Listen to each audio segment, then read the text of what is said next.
this is the workplace. Ito yung mga tela na gagamitin natin. So, may iba't ibang kulay, iba't ibang design. So, I try to make 10 pieces of pencil case or pwede isang makeup case, organizer para hindi pa kalat yung mga pencil or makeup natin sa ating bag. Para mabuo ang isang pencil case, kailangan natin ng zipper. So, kailangan, since ito ay pink, maghahanap tayo ng pink na zipper. Marami akong zipper na iba't ibang kulay. Since ito ay pink, so kukunin ko yung pink na zipper. Sandali lang.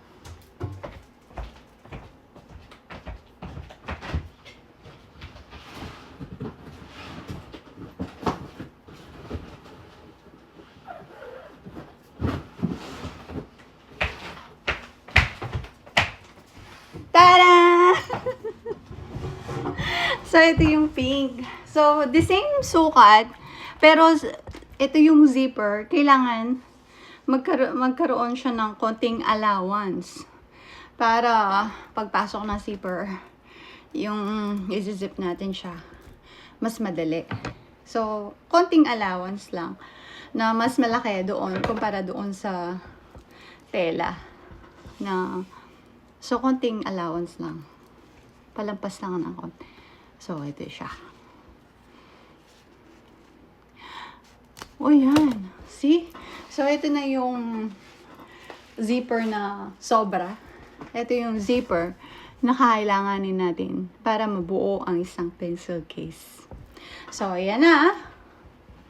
So, ito yung mga kailangan para mabuo ang isang pencil case. So, isa pa lang yan. So, gagawa pa tayo ng 9 pieces na ganitong set. So, gagawa tayo ng iba't ibang kulay para makulay ang buhay. Okay, guys. Hindi na muna ako magsasalita. Samahan nyo na lang ako sa paggupit ng mga iba't ibang kulay na pattern. O yung gagawin natin. So, tapos na tayo sa pink. Gawa naman tayo ng kulay red. So, kailangan mayroon din tayong kulay red na tawag dito, kulay red na zipper. Kung ano yung kulay na gagawin mo, make sure, ganun din yung kulay ng zipper or make sure meron siyang right combination color. Diba? Gamitin natin yung color wheel para mag-complement yung zipper doon sa tela. So, yung ganito, sana yung ginawa ko kanina. So, yung ginawa ko na ganito, kahit hindi siya magkatulad na color, kasi nasa loob lang naman ito, hindi siya makikita. So, okay lang, kahit iba't ibang color, yung ganitong tela. Kasi, nakatago naman ito eh. Pero yung isa pang tela, make sure na it's okay kahit na anong color. Pero since yung pink lang meron ako, so yun lang muna yung gagamitin ko. Pero sa iba, kung ano yung color nung nasa labas, ganun din yung color. Pero since yung pink at saka red ay complement naman sa isa't isa, kaya wala namang problema. So, yan. Meron na tayong ganito. So, yung pink naman.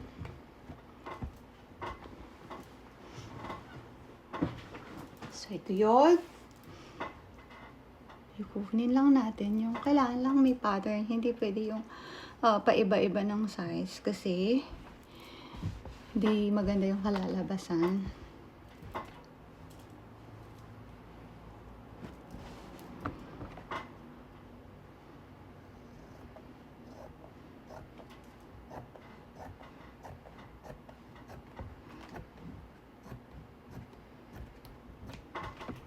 See? So, meron na tayong isa at isa pa. Di ba every pencil case, kailangan ng dalawang ganito. Dalawang color, dalawang the same size.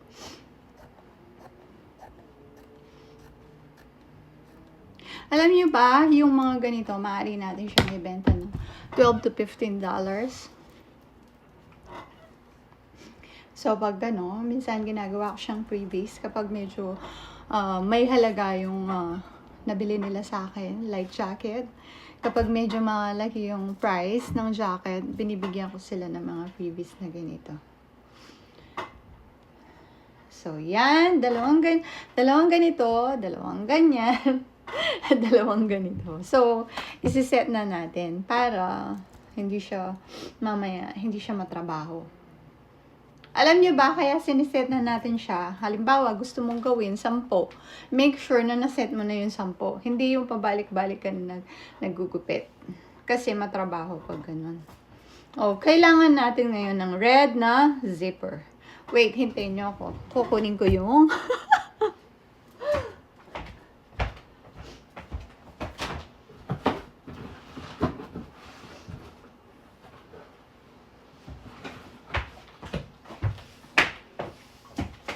Tada!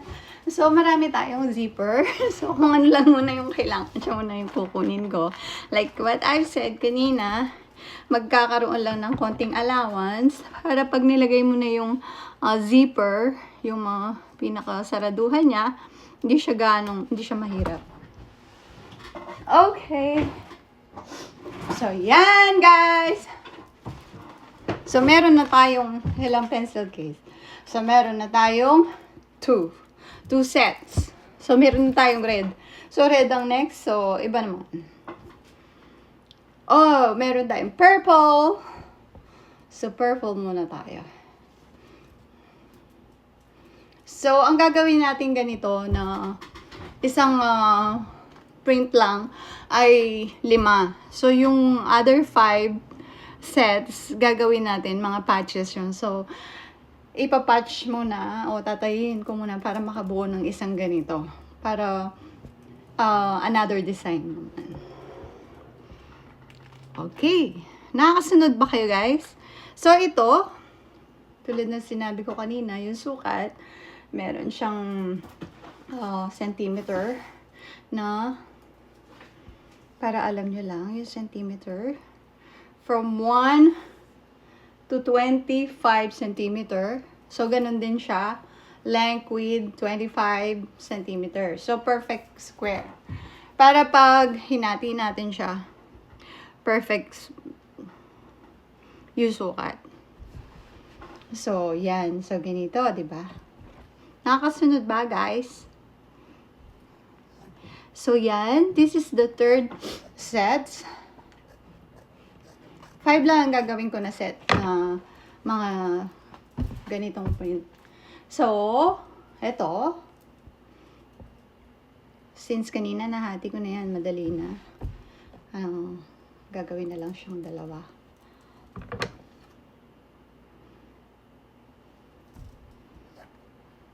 Alam niyo, gusto ko ito. Kasi may ibang other fabric na nilalagay sa loob.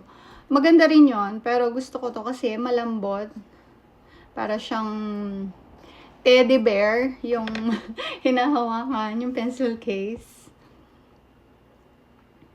So, ano pa yung kailangan? Di ba may kailangan pa na isa na tela? Okay, so ito yun. Tama na ba yung sukat? Parang hindi. So, kailangan tamang sukat. So, kailangan natin mag-cut na iba pa. Okay.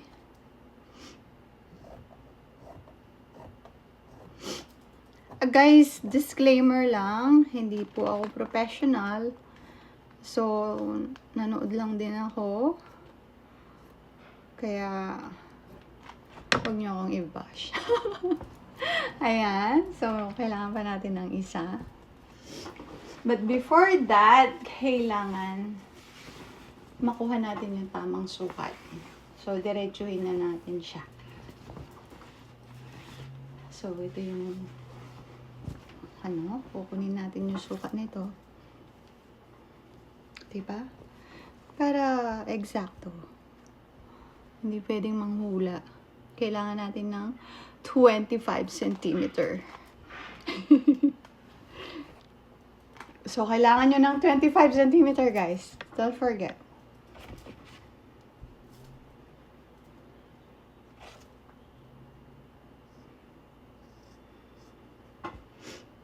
Diretso na yan. Kasi, para madali. Tapos, kasi marami pa tayo. Malapit na paubos yung ganito kong tela. Kailangan ko nang mag-purchase. So, kailangan diretso. Ayan. Para hindi masasayang yung mga tela o yung pinagtabasan. Kaya, kailangan yung duluhan. Doon tayo magsisimula.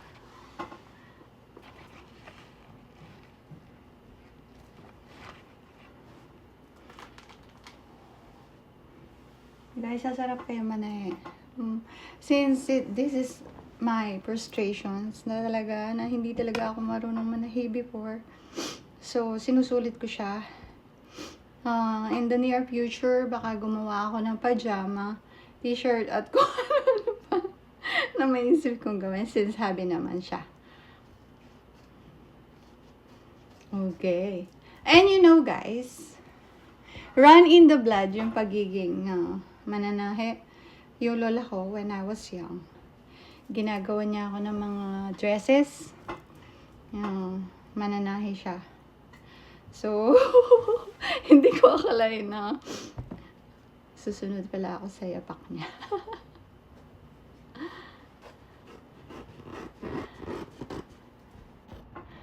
Ayan guys. Madali lang naman. So, pwede ito. Tignan nyo. Tuloy-tuloy lang yan. Ayan. Pero minsan, pag sa pananahe,